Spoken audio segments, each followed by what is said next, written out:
Hey guys, welcome to my 1/6 scale Lost Boys action figure comparison video. On the left hand side we're looking at the new Redman figure, and on the right side we're looking at the original Cult King version that was at least 5 times more in price than the Redman. So looking at the bottles, they were pretty close. I would say the only difference is the Cult King on the right is a little bit more true to the film. The one on the left, which is the Redman, is probably a bit more silver, almost like a cheap tin foil. So we'll have to say Cult King wins on this particular item. Moving on to the noodle boxes, it was quite surprising. I mean, they are identical. I was even curious as to whether Redman struck up a deal and said, can we buy your leftover noodle boxes, because these two are almost the same. So I was really impressed with this one and would say it's a draw.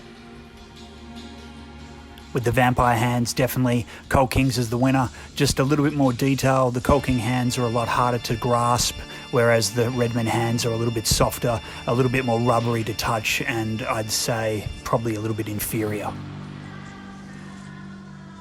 With the vampire feet, I would have to say that the Cult King was the winner. A little bit harder to touch and a little bit more detail.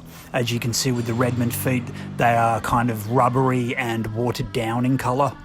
With the gloved hands that grasp the noodles, I would say they're probably just as good as each other. The only difference is the Cult King is probably more of a gloss finish, whereas the Redman is a matte finish.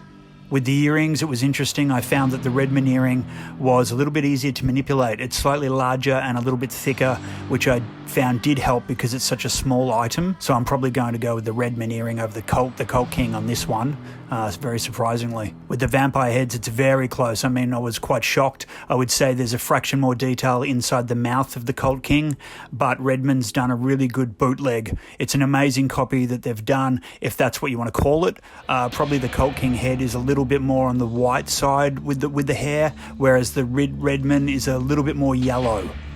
Pretty much the same with the normal pose head. Cult King has slightly more detail. The Redman looks a little bit more sunburst. The hair is more yellow, whereas the Cult King hair is a little bit more white, which is more true to the actual character in the movie.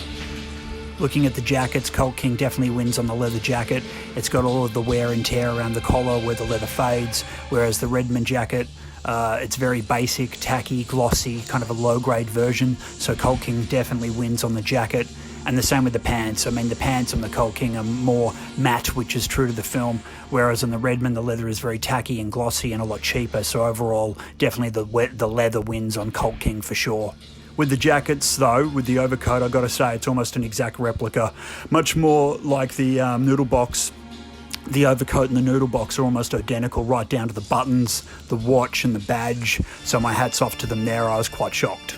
With the boots, again, identical. The only difference being that the Cult King is a little bit more glossy and the Redman is a little bit more matte, but you can't really tell the difference on the boots, which is also kind of interesting. So there you have it, a bit more whiter, paler Cult King finish, and then a bit more glossy yellow, slightly sunburst David on the left there from Redman. Still a great figure, but overall it's those tiny details, probably in the top 5% where I would say Cult King is superior.